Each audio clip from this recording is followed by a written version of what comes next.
अन्नदाता। पग पग पर है संग तुम्हारे अन्नदाता।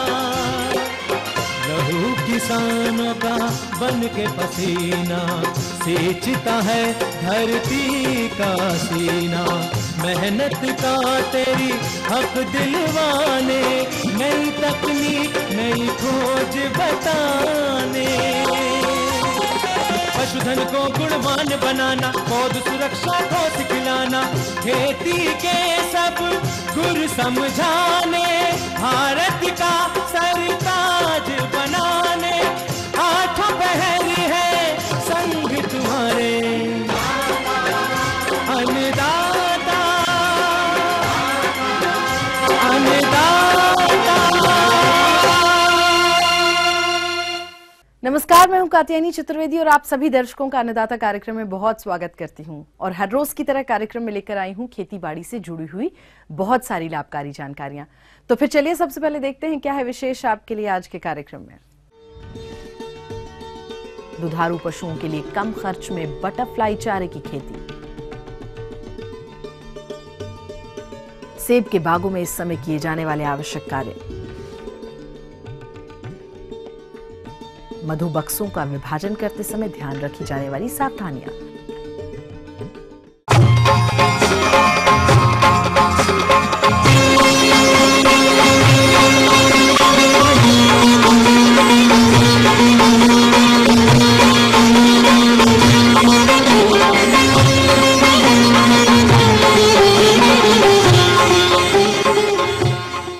घटती जोत के कारण देश में पशुओं के लिए मात्र 4% कृषि भूमि पर हरे चारे का उत्पादन किया जाता है, जबकि वैज्ञानिक सर्वे के अनुसार कुल भूमि में से 8% जमीन पर हरे चारे की पैदावार होनी चाहिए।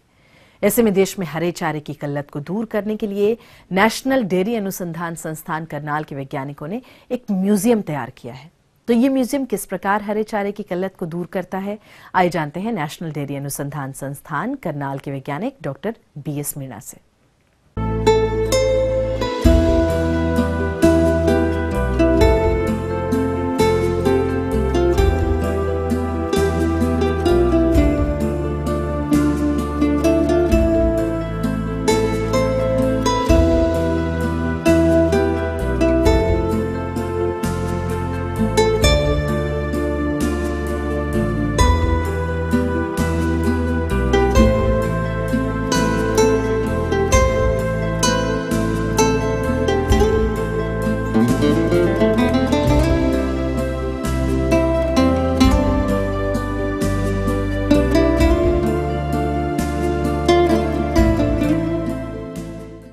भारत 140 मिलियन टन वार्षिक दूध उत्पादन करके विश्व में नंबर 1 है, लेकिन हमारे पशुओं की दूध देने की क्षमता विदेशी पशुओं की तुलना में 50% कम है। हमें दूध उत्पादन बढ़ाना होगा।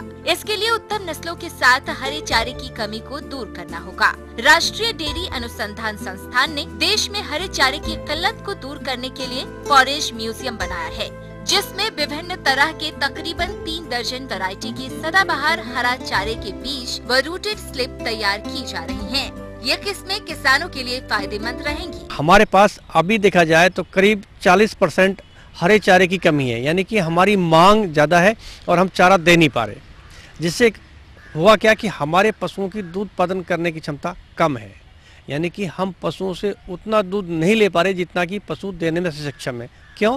क्योंकि हम उन्हें चारे की सप्लाई भरपेट नहीं कर पा रहे, या भरपेट दे भी रहे हैं तो पोषक तत्वों वाला चारा नहीं दे पा रहे।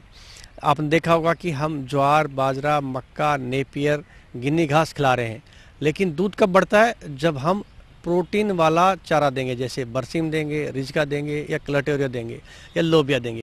आज मैं आपको बताने जा रहा हूँ, ऐसा ही एक चारा है जिसको हम बोलते हैं बटरफ्लाई मटर, यानी कि तितली मटर बोलते हैं। इसका कुछ लोग अपराजिता भी बोलते हैं, कहीं कहीं इसको क्लाइटोरिया बोलते हैं। ये एक बड़ा ही अच्छा चारा है जिसको कि आप अनउपजाऊ ज़मीन पे लगा सकते हैं। और इसका सबसे बढ़िया तरीका ये है कि जो भी आपकी ज़मीन है, चाहे उसमें pH 5 हो, 6 हो, 7 हो, उस पे भी लगा सकते हैं। जहाँ पानी ज़्यादा ठहरता है वहाँ भी सर्वाइव कर जाता है पौधा ये, और जहाँ पर सूखा पड़ता है वहाँ भी सर्वाइव कर जाता है। यानी कि अधिक सर्दी को, अधिक बारिश को और अधिक सूखे को भी सहन करने की क्षमता इस पौधे में है। जहाँ वन चरागाह जमीन है वहाँ भी अन्य घासों के साथ इस फसल को लगाया जा सकता है। इन किस्मों का चारा उगाने से पशुओं को भी हर मौसम में हर चारा उपलब्ध हो सकेगा, जिससे देश के दुग्ध उत्पादन क्षमता में बढ़ोतरी होगी। NDRI के वैज्ञानिक डॉक्टर BS मीणा ने देश भर से हरे चारे की बहुवर्षीय विभिन्न वैरायटियों को खोजकर इनका बीज तैयार करने का काम किया है। अब मैं बताने जा रहा हूँ कि इसको जो सिंचित क्षेत्र है या किसान भाई जहाँ जमीन तैयार है वहाँ कैसे लगाएं। इसका लगाने का बड़ा आसान तरीका है। सबसे पहले जो हमें आवश्यक न्यूट्रिएंट्स के बारे में बताता हूँ। इसको लगाने के लिए हमें 200 से 250 क्विंटल सड़ी हुई गोबर खाद खेत में मिलानी है। उसके बाद जो खड़ी फसल में हम इसमें 25 किलो नाइट्रोजन, 150 किलो फास्फोरस और 80 किलो पोटास डाल देते हैं, जिससे कि अच्छी बढ़वार हो सके। और लगाने का तरीका ये है, जब किसान भाई के पास पानी की सुविधा है तो फरवरी मार्च में लाइन से लाइन की दूरी 50 सेंटीमीटर और पौधे से पौधे की दूरी भी 50 सेंटीमीटर रखते हैं। जहाँ पर कि पानी की सुविधा नहीं है ऐसी जगह पर हम जून के लास्ट में या बारिश जब हो जाती है, कहने का तात्पर्य ये है जब हवा में नमी मौजूद रहे तब हम इसको खेत में लगा सकते हैं। एक बार लगाने के बाद इसको करीब बारिश के मौसम में पानी की आवश्यकता नहीं है, लेकिन यदि सूखा पड़ रहा है तो करीब 25 दिन के अंतराल पर इसमें पानी देते रहना चाहिए। डॉक्टर BS मीणा ने घास कीटों की जानकारी देते हुए बताया, भारतवर्ष में लगभग सभी प्रांतों में इसकी पैदावार होती है और जैसे ही लगाते हैं, लगाने के करीब 45 दिन बाद इसमें कटाई लायक चारा पैदा हो जाता है। ये एक तरह से बेल वाला पौधा है। जैसे लोबिया की बेल बनती है ऐसे ही इसकी लोबिया की तरह ही बेल चढ़ती है, यानी कि हमारी जो तितली मटर है इसकी भी बेल तर चलती है।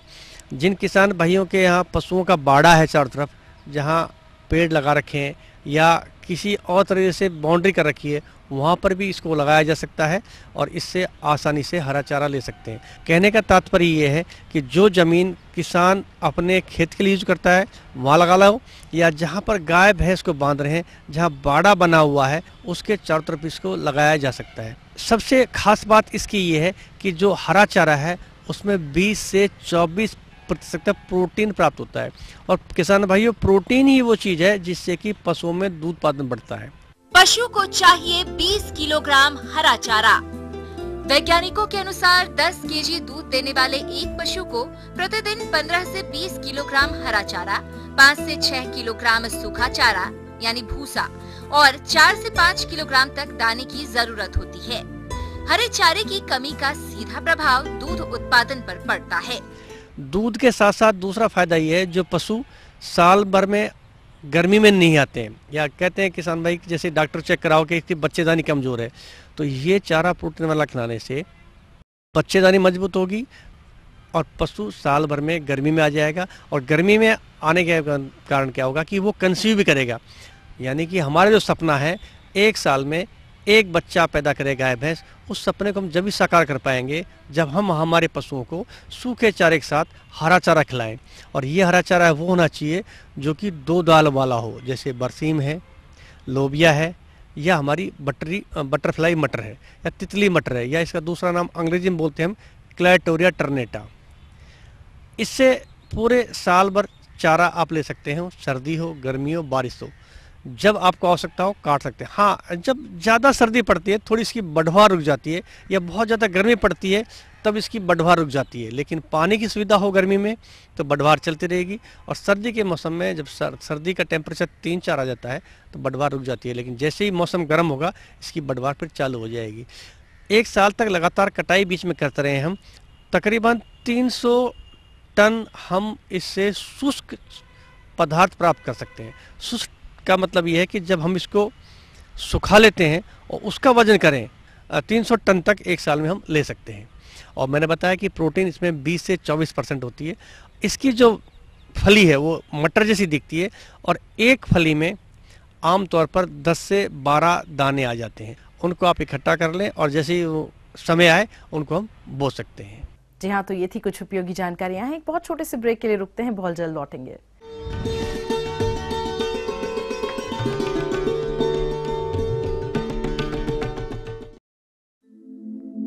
दुनिया के नक्शे पर यह है इंडिया मेरी जान।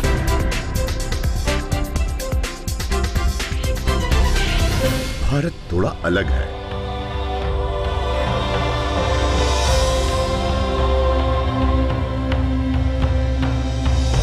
देखा आपने, इतना सा भी छूट जाए तो सच अधूरा रह जाता है। बदलते भारत का पूरा सच। राष्ट्रीय समाचार हर रोज सुबह 8 और दोपहर 2 बजे।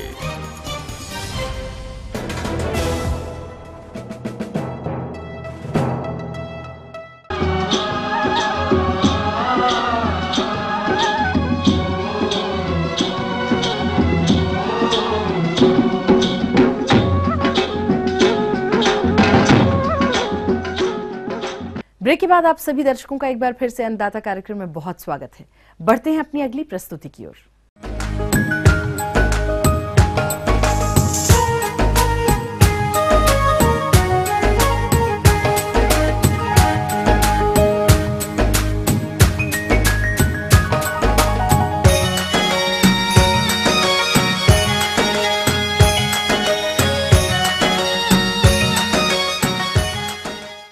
हिमाचल प्रदेश में हमारे जिन भी किसानों ने सेब के बाग लगा रखे हैं, वो आगे मिलने वाली अधिक फलत के लिए अपने बागों की कटाई छंटाई के आवश्यक कार्यों को किस प्रकार से पूरा करें ताकि बागों से अधिक और गुणवत्ता युक्त फलों की प्राप्ति हो सके। और इस विषय पर विस्तार से जानकारी दे रहे हैं कृषि विज्ञान केंद्र चंबा के कृषि वैज्ञानिक डॉक्टर संजीव बान्याल।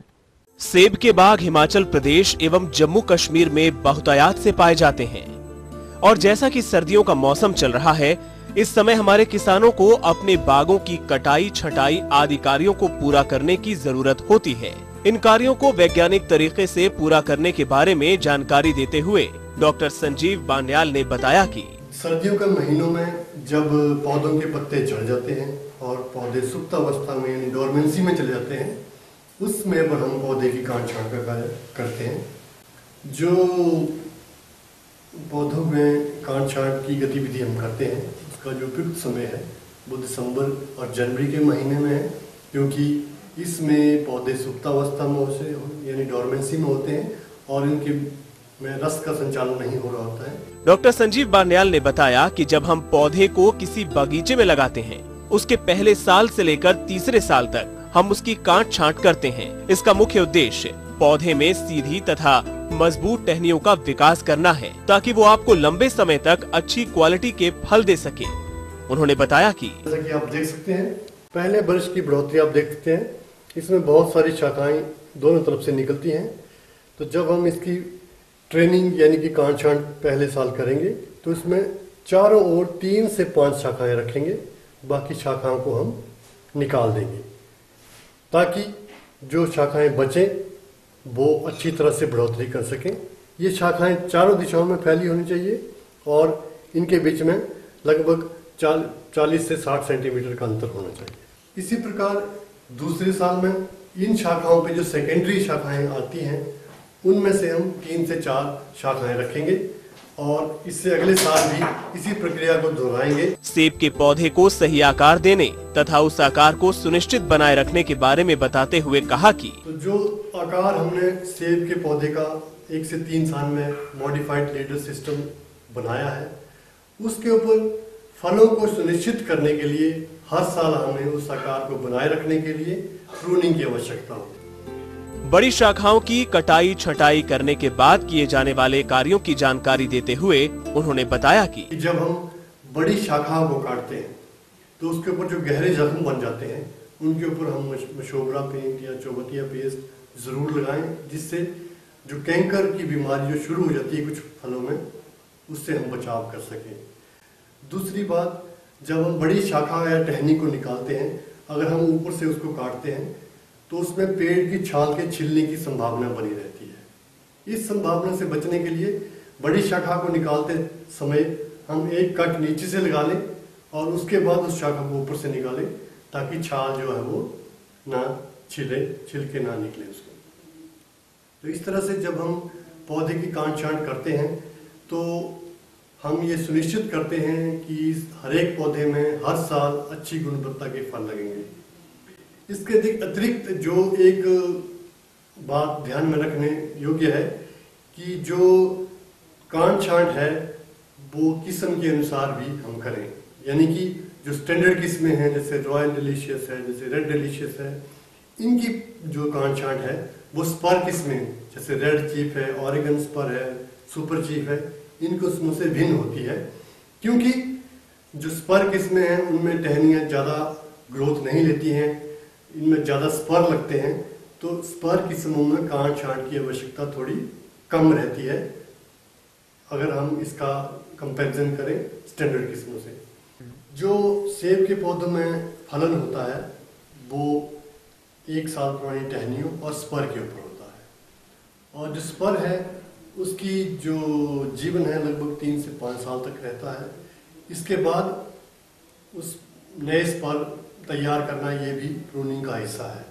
तो अगर हम लगभग 10 से 15% स्पर जो हैं वो हर साल बदल दें, यानी कि उनको रिन्यू कर दें, उससे हम लगभग 5 साल में सारे के सारे स्पर जो हैं पौधे पर नए बने रहेंगे। तो किसान साथियों, जैसा कि मैंने आपको बताया कि सही तरीके से कांट छांट करने से, समय पर कांट छांट करने से और हर साल कांट छांट करने से आप अपने सेब के बगीचे में हर साल अच्छी गुणवत्ता के फलों की जो पैदावार है वो ले सकते हैं।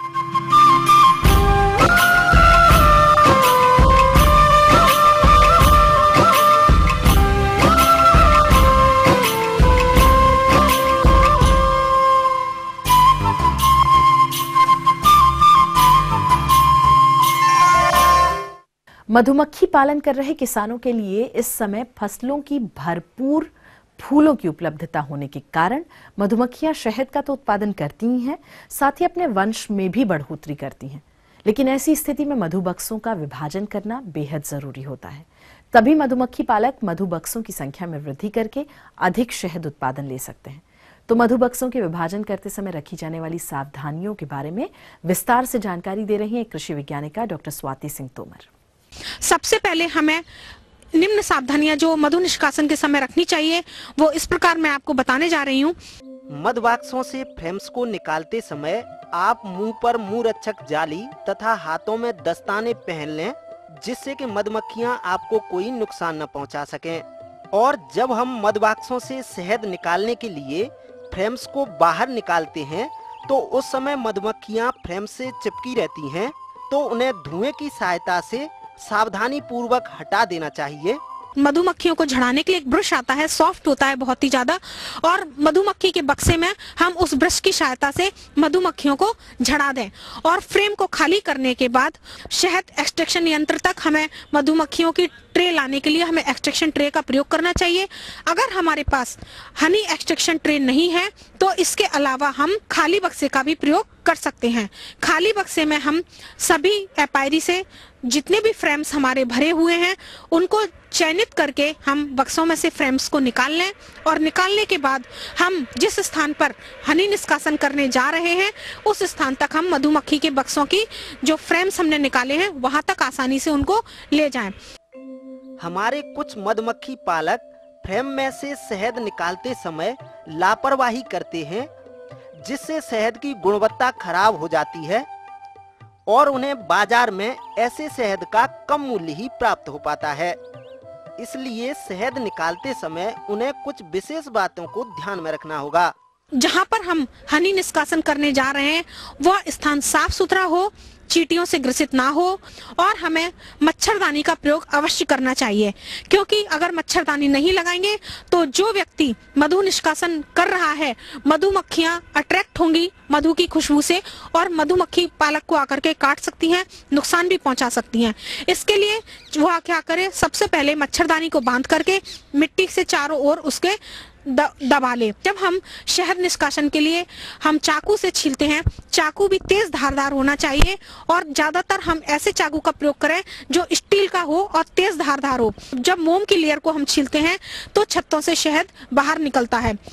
मधु निष्कासन यंत्र की सफाई करने के बाद ही शहद को निकालना चाहिए, और यंत्र में फ्रेम्स को लगाने के बाद उसे हत्थे की सहायता से उचित समय तक ही घुमाना चाहिए, क्योंकि अधिक टाइम तक घुमाने पर फ्रेम्स को नुकसान हो सकता है।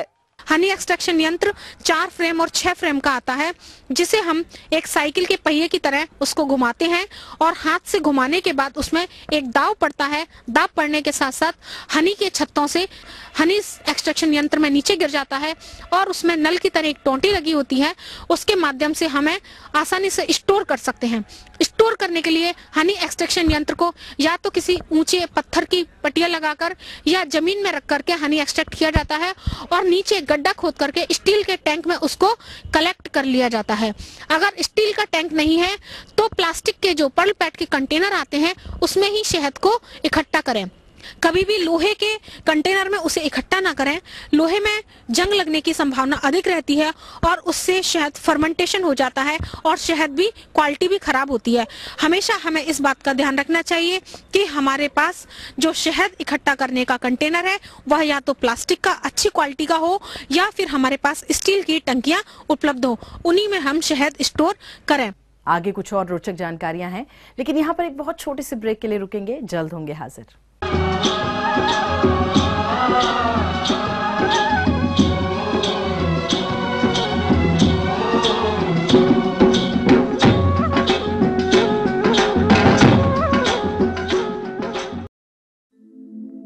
दुनिया के नक्शे पर यह है इंडिया मेरी जान।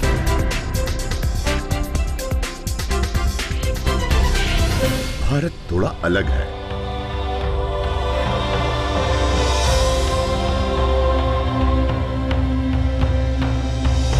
देखा आपने,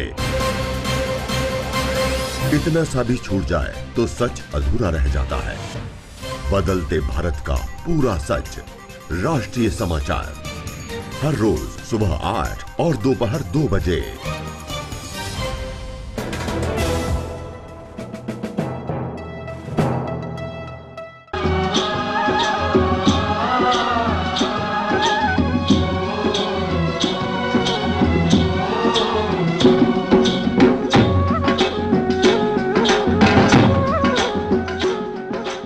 ब्रेक के बाद आप सभी दर्शकों का एक बार फिर से बहुत स्वागत है। चलिए अब रुख करते हैं अपनी अगली कड़ी की ओर।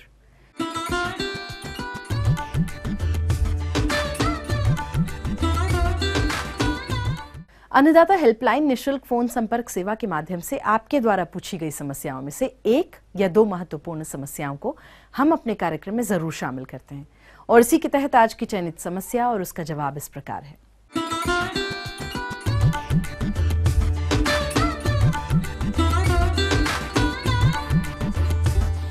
सबसे प्रमुख बीमारी है लीफ कर्ल, जो कि एक मोज़ेक वायरस के कारण से बीमारी होती है, जिसके कारण से पत्तियां छोटी रहती हैं, पौधे छोटे रहते हैं, पत्तियां टेढ़ी मेढ़ी हो जाती हैं और कर्लिंग हो जाती हैं, पत्तियां मुड़ जाती हैं। और इस तरह की जब परिस्थिति हो जाती है तो पौधा अपना विकास नहीं कर पाता है और वहाँ पर फूल कम आते हैं। यदि फूल आते भी हैं तो उनमें फल नहीं आते और कहीं कहीं फल अगर आ भी गए तो फल बहुत छोटे हो जाते हैं और कुरूप होते हैं, वो उनका बहुत अच्छा फल का रंग रूप नहीं होता है, जिसके कारण से किसान भाइयों को अच्छा उत्पादन नहीं मिल पाता।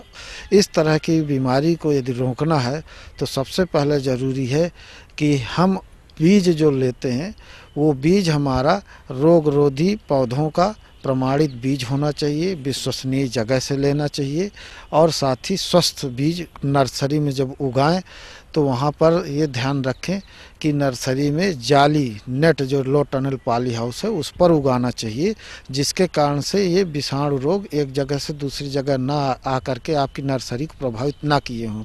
कुल मिलाकर जो हम रोपाई करें वो शुद्ध या स्वस्थ नर्सरी के पौधों को लेकर के ही रोपाई करें।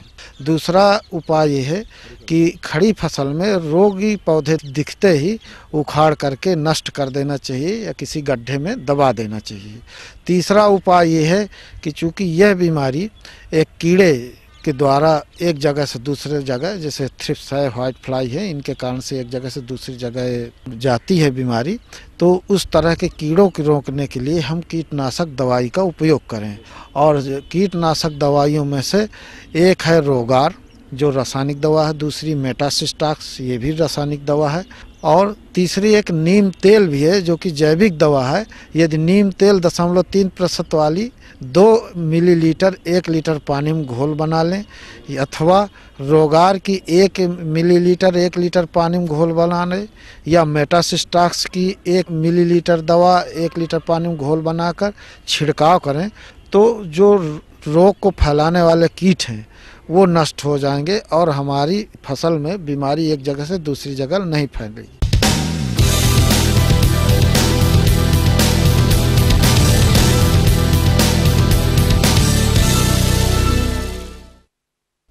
राज्य की विभिन्न मंडियों में कृषि उत्पादों के चढ़ते और उतरते बाजार भाव की संक्षिप्त जानकारी इस प्रकार है।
और चलिए अब देखते हैं कल दिखाए जाने वाले कार्यक्रम की मुख्य झलकियां। अधिक दुग्ध उत्पादन हेतु पशुओं के लिए अंजन घास की खेती, बेर के बाग में लगने वाले हानिकारक कीट व रोग और उनका नियंत्रण। तो हम ये उम्मीद करते हैं कि आज का कार्यक्रम आप सभी दर्शकों के लिए बहुत ही उपयोगी रहा होगा। किसान भाई और अन्नदाता आपकी सेवा के लिए संकल्परत है और कृषि संबंधित समस्या और सुझावों के लिए आप हमें इस पते पर संपर्क भी कर सकते हैं। तो चलिए हमारा पता लिख लीजिए। प्रोड्यूसर अन्नदाता ETV Haryana Himachal Pradesh, Ramoji film city Hyderabad 501512 और हमारा ईमेल एड्रेस है annadatar.hp@etv.co.in। और इसके अतिरिक्त आप हमें निःशुल्क हेल्पलाइन नंबर 180010845999 पर सोमवार से शनिवार सुबह 10 बजे से शाम के 4 बजे के बीच में कभी भी संपर्क कर सकते हैं। तो फिलहाल अन्नदाता की पूरी टीम को दीजिए इजाजत। कल फिर इसी समय आपसे होगी मुलाकात कृषि संबंधित कुछ और महत्वपूर्ण जानकारियों के साथ। तब तक के लिए नमस्कार।